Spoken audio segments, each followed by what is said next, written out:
guys, welcome back to my YouTube channel. For those of you that are new, my name is Jackie, and in this video I will be talking about the second part to my 3-part series about becoming a teen mother.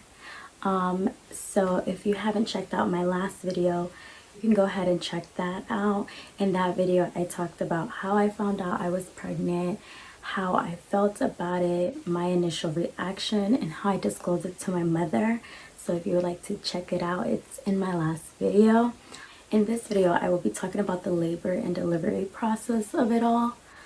So let's get started. Okay, so initially, my doctor told me that I was going to be due January 26, 2013.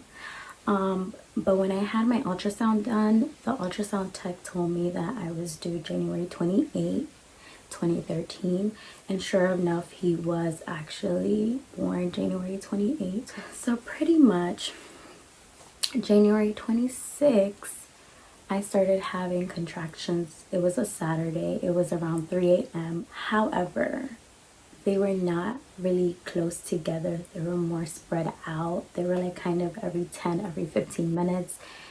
And they were bearable. So it wasn't something where I was like, oh my God, I can't take this. Like, let's go to the hospital. Plus, my doctor had told me that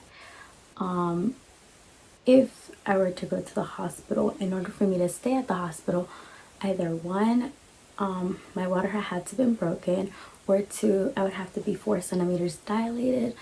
So my whole thing was, I am going to stick it out until I cannot anymore, because I'm not going to go to the hospital to be sent right back home. Sunday was the real deal.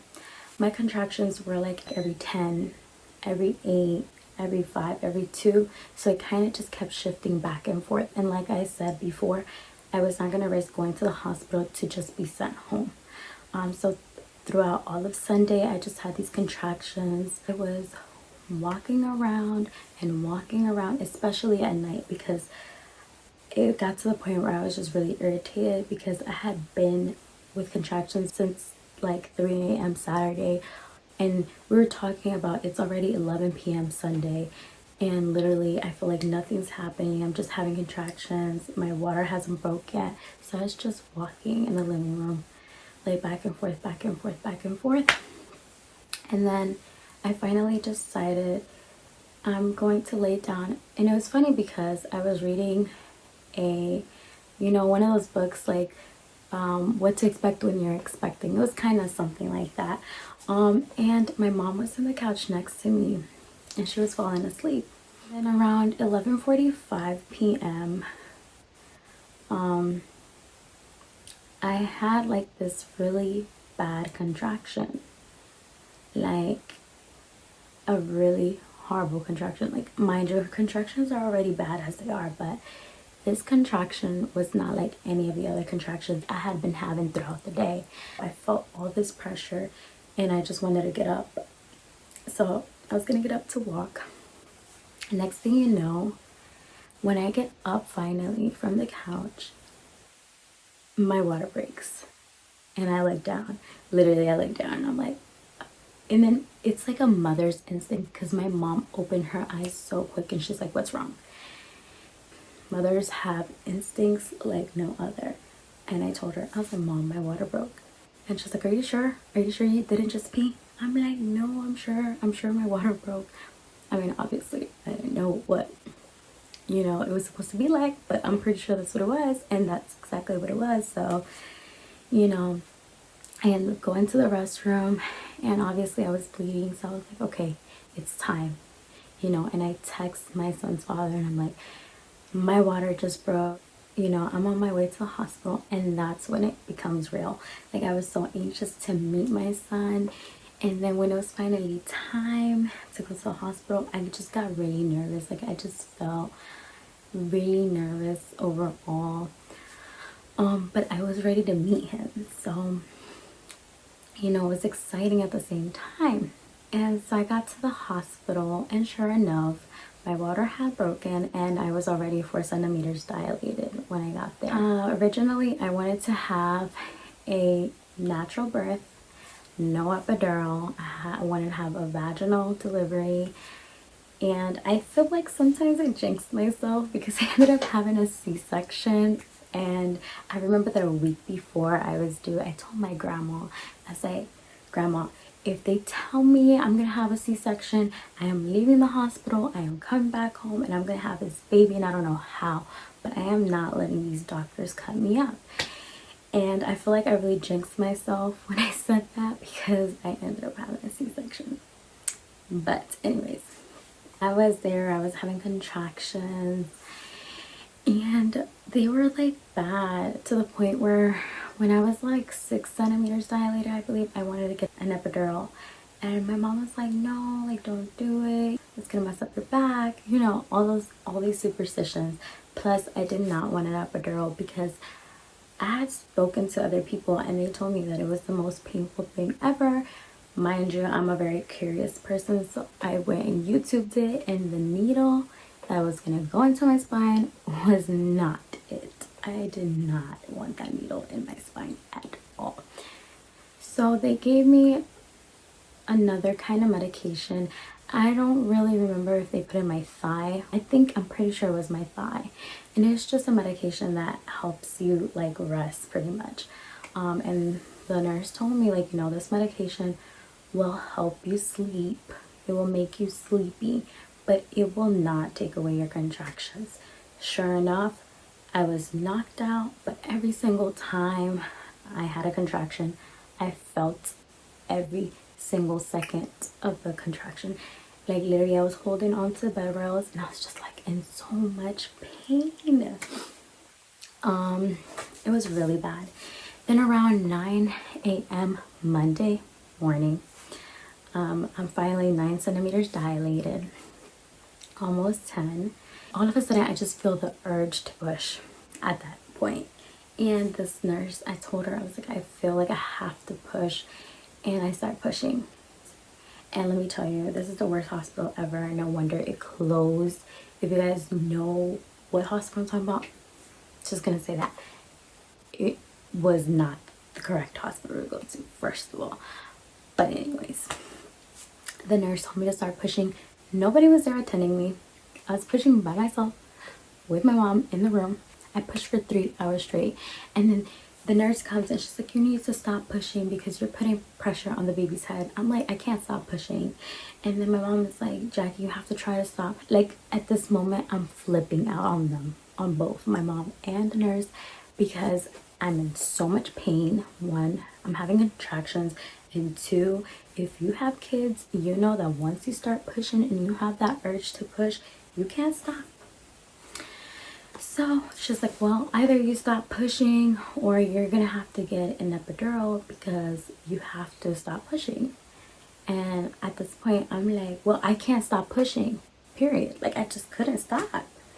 And I ended up getting an epidural. And when she told me I had to get an epidural, I started crying because I didn't want an epidural. But by this point, I was weak because I had been pushing for 3 hours straight. And I had even told my mom, I was like, Mom, he's not coming out. I don't think he's gonna come out. And I feel like I jinxed myself. But then at the same time, I feel like it was a lot of things that had to do with the fact that I got a C-section. But let me continue the story and then I'll talk to you guys about that a little bit later. So the anesthesiologist comes and, he explains about the whole epidural and everything. And so, they tell you have to like lean forward, and so they gave me like a pillow, but by the time, like I said, I was already weak. So literally when I was leaning forward, I was literally about to fall forward. But luckily there was a nurse in front of me, because if not, I would have fell forward, literally. I've heard from a lot of people that an epidural hurts like hell, but I can honestly say that I did not feel not one thing. I didn't feel anything. I didn't feel the pinch of the needle. I didn't feel nothing. I don't know if it was because I was already done, if it was because I was weak, or I don't know, but I didn't feel anything. Once they gave me the epidural, obviously I didn't feel contractions. I was having it up in my room. I was on my phone because originally I wasn't on my phone. Like, nobody wants to be on their phone when they're in pain. I'm just trying to focus on trying to control my pain. So the doctor tells me, you know, we'll give you about an hour or so and then we can start pushing again. Okay, so I literally rested for an hour. And my friend was there, so my friend held one of my legs, my mom held my other leg, and I started pushing again. And for the love of God, I could not feel the contractions, obviously, because I had the epidural. So they started dosing it down slowly, and I still couldn't feel the contractions. And in order for you to like push, you know, they'll tell you when to push because the contractions are supposed to help the baby come out. I don't know. It wasn't working. The doctor said that he saw my son's head, but for some reason, little boy was just not coming out. And he was not so little because I am not that big, and my son was literally 8 pounds, 3.4 ounces, and he was 21 inches long. And I'm barely 4'11". And so I tried for 2 whole hours, and by that time, they said the baby's head was probably going to swell. And not only that, but I had started catching a fever.